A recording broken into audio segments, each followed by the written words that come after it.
क्या इजराइल पर फिर फटने जा रही है ईरान की मिसाइल? क्या तेल अवीव और हाइफा में फिर इसी तरह होगा हमला? क्या ईरान की मिसाइलों के आगे फिर ढह जाएगा इजराइल का डिफेंस सिस्टम?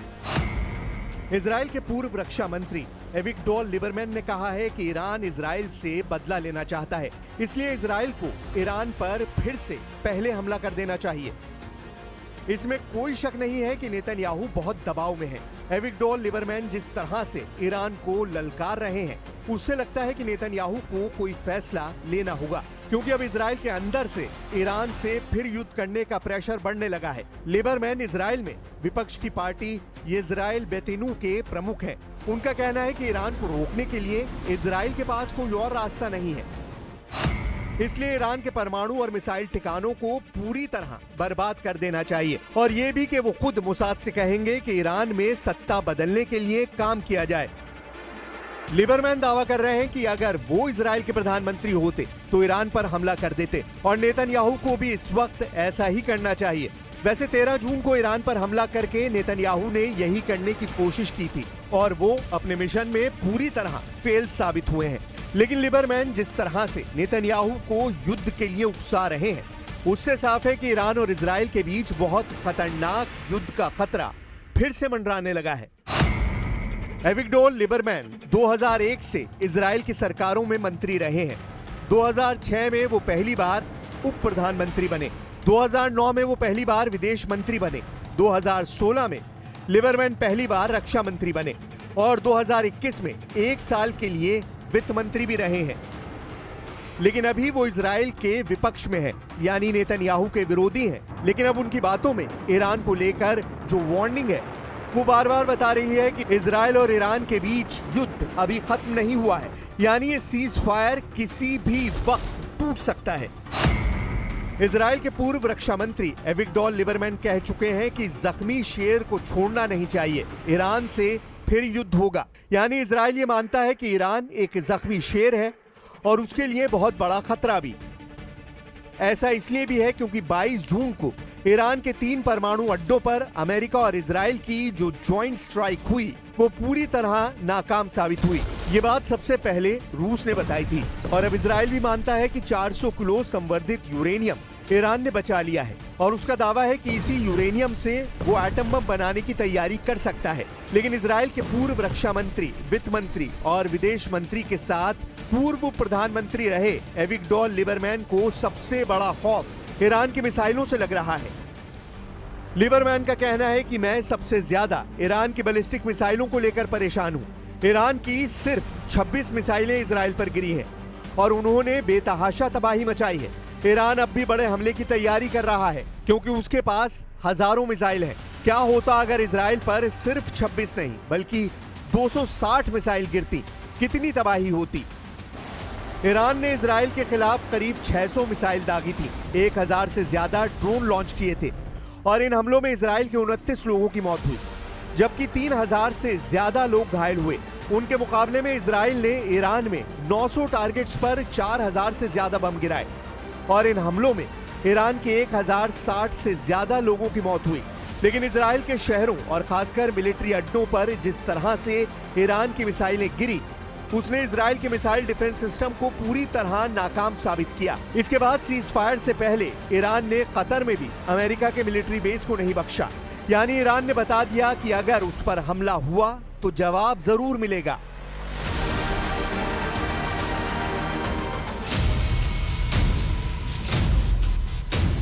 लेकिन नेतन्याहू की बड़ी टेंशन गजा भी बना हुआ है, जहां इजराइल का ग्राउंड ऑपरेशन लगातार मुश्किल होता जा रहा है। इजराइल के सैनिक लगातार हमास के हमलों में मारे जा रहे हैं। ये गजा का जबालिया इलाका है, और यहाँ पर लड़ाई जारी है। इजराइल का दावा है कि उसने हमास की 2.5 किलोमीटर की सुरंग को तबाह किया है, जिसकी मदद से कई हमले किए गए थे।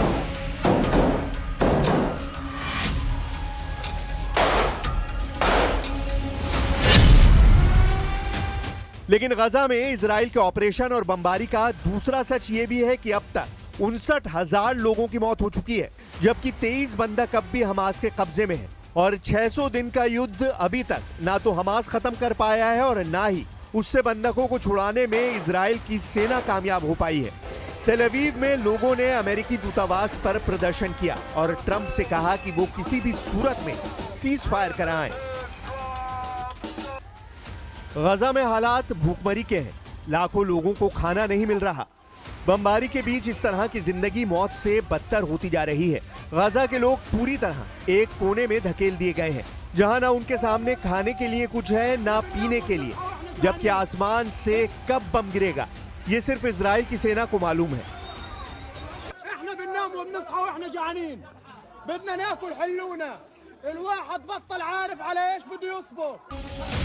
गजा में जिन जगहों पर मदद बांटी जा रही है वहां पर इजराइल के हमलों ने उस जगह को किल जोन बना डाला है।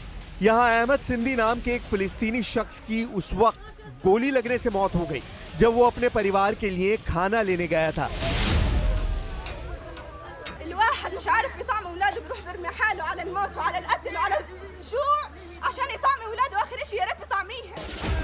गजा के दूसरी तरफ यानी इजराइल में बंधकों को छुड़ाने के लिए लगातार प्रदर्शन हो रहे हैं, लेकिन नेतन्याहू अब सीज फायर करने को राजी नहीं है। लोगों का कहना है कि बंधक जितने ज्यादा दिन कैद में गुजारेंगे उनके बचने की उम्मीद उतनी ही कम होगी। इसीलिए लोगों का कहना है कि ट्रंप आगे बढ़े क्योंकि नेतन्याहू से ना हो पाएगा। I wish for them to come home yesterday, and I think we need to finalize this deal and just finally start healing.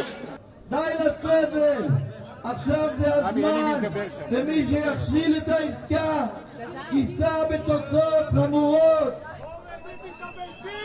אנחנו פונים לנשיא טראמפ ולשליח וויטקוף, אפילו את הכוח שלכם, אפילו את המצפון שלכם, הראו לעולם שאתם המנהיגים של העולם החופשי ותביאו את העסקה ולשחרר את 50 החטופים והחטופה.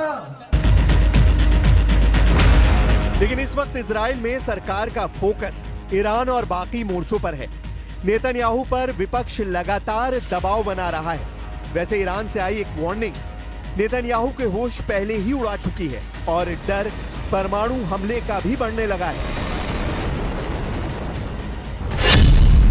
क्या ईरान और इजराइल के बीच हुआ सीज फायर एटम बम तोड़ने जा रहा है? इजराइल के अखबार यरूशलेम पोस्ट ने ऐसी खबर छापी है जिसे पढ़कर ट्रंप के भी होश उड़ गए हैं। खबर में ईरानी संसद के स्पीकर मोहम्मद बाकर गलीबाफ के सलाहकार मेहदी मोहम्मदी का जिक्र है। मेहदी मोहम्मदी ने इंस्टाग्राम पर यह तस्वीर पोस्ट की है जिसमें इजराइल के नक्शे पर 2 परमाणु हमले दिखाए गए हैं। ये मशरूम क्लाउड देखकर इजराइल के होश उड़ गए। सवाल है कि क्या ईरान और इजराइल के बीच परमाणु युद्ध होने जा रहा है?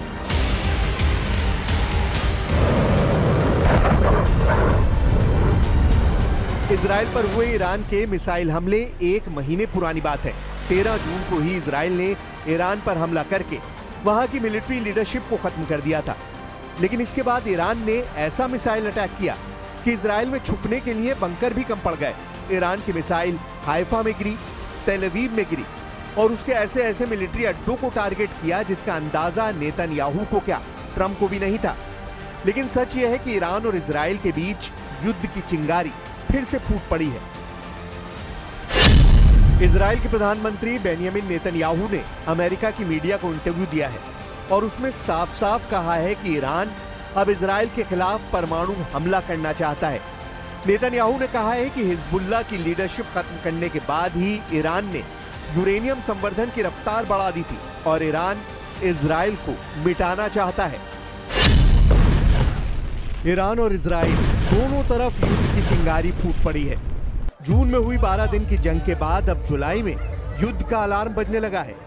ईरान और इजराइल के बीच इस बार युद्ध हुआ तो अमेरिका भी कुछ नहीं कर पाएगा। ये बात डोनाल्ड ट्रंप भी बहुत अच्छी तरह जानते हैं। इजराइल का F-15 फाइटर जेट फिर तैयार किया जा रहा है। इजराइल के बहुत ही सीक्रेट एयरबेस से आई इस वीडियो ने तेहरान से लेकर मॉस्को और बीजिंग से लेकर दुनिया के तमाम हिस्सों में अलर्ट जारी कर दिया है। खबर पक्की बताई जा रही है क्योंकि पश्चिम एशिया में नया खौफ बहुत बड़े सवालों के साथ पैर पसार रहा है।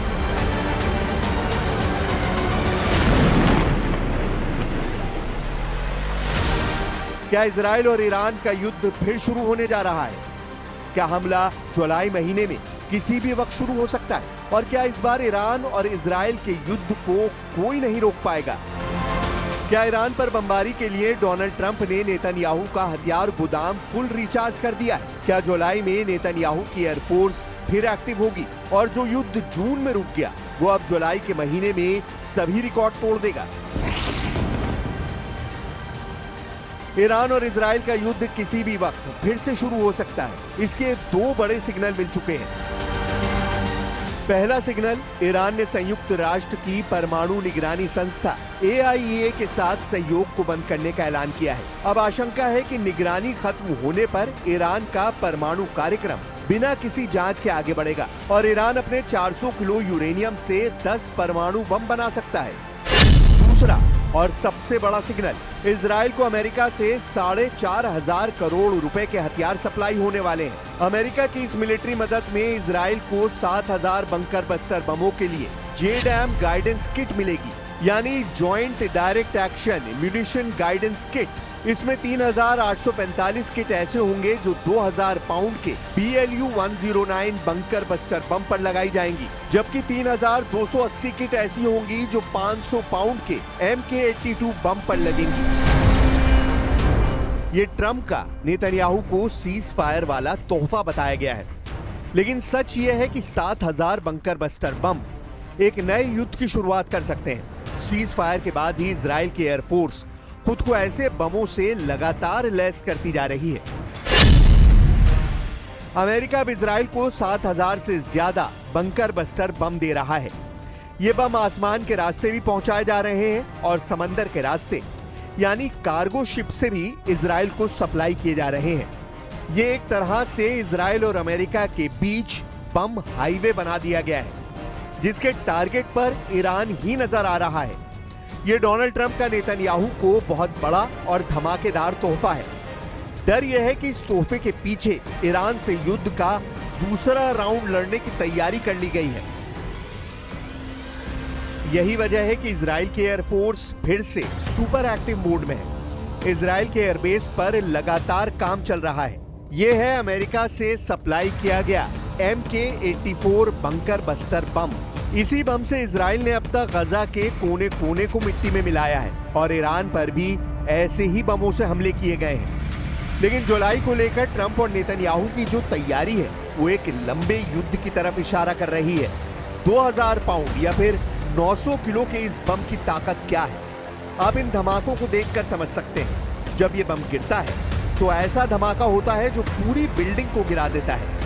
ऐसी तस्वीरें पिछले 15 महीनों में गाजा में भी देखी गई और लेबनान की राजधानी बेरूत में भी देखी गई। फरवरी में अमेरिका ने इजराइल को ऐसे 10,000 बम सप्लाई किए। अब जुलाई में ऐसे 7,000 और बम पहुंचाए जा रहे हैं, यानी गजा और बेरूत के बाद ईरान पर भी मेड इन अमेरिका वाला बारूद फिर से बरसाने की तैयारी हो चुकी है। गजा से लेकर बेरूत और तेहरान तक इजराइल एयरफोर्स के विमान और इन्हीं बमों ने सबसे बड़ी तबाही मचाई है। इजराइल का ऑपरेशन राइजिंग लायन इस बम के बिना कभी शुरू नहीं हो पाता। ये बात नेतन्याहू और उनकी फौज बहुत अच्छी तरह जानती है। अब सवाल है कि BLU 109 बम और MK82 या कहें कि मार्क 82 बम क्या ताकत रखते हैं। ये बम कितना बड़ा धमाका करते हैं, इनकी फायर पावर और दुश्मन के टुकड़े टुकड़े करने वाली थ्योरी क्या है। ये ऐसे बम हैं जो विमान से गिराए जाने के बाद अंडरग्राउंड बंकर तक पहुंचते हैं। इनसे ऐसा धमाका होता है जिसकी वजह से इन्हें बंकर बस्टर बम कहा जाता है।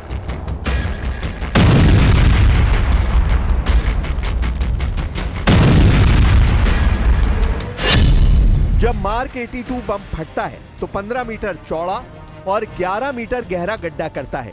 यह बम 3.5 मीटर मोटी कंक्रीट को चीरकर बंकर में बैठे दुश्मन को खत्म कर सकता है। अगर बंकर लोहे का है तो यह 38 सेंटीमीटर मोटी मेटल की दीवार को भी भेद सकता है। अब सोचिए कि 500 पाउंड का बम अगर ऐसी तबाही मचाता है तो 2000 पाउंड का बम तो 4 गुना ज्यादा तबाही मचाता होगा। इजराइल की एयरफोर्स ने 600 दिनों तक गजा पर ऐसे ही बम गिराए हैं। 12 दिन बमबारी ईरान पर भी की गई है और ऐसे मिशन में अमेरिका के ही बंकर बस्टर बम इस्तेमाल किए गए हैं।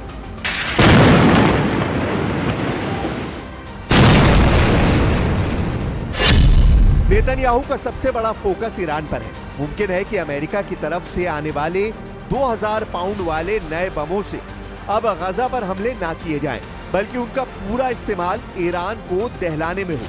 12 दिन के युद्ध में इजराइल ने ईरान पर 4200 बम गिराए थे, लेकिन इस बार इजराइल के पास तबाही के लिए डबल ताकत आ चुकी है। इजराइल का मानना है कि उसके दुश्मन युद्ध खत्म होने के बाद अब भी एक्टिव है और ईरान इस फहरिस्त में सबसे ऊपर है। इसलिए बात साफ है कि इजराइल को अमेरिका से हथियारों वाली मदद पर ब्रेक नहीं लगने जा रही।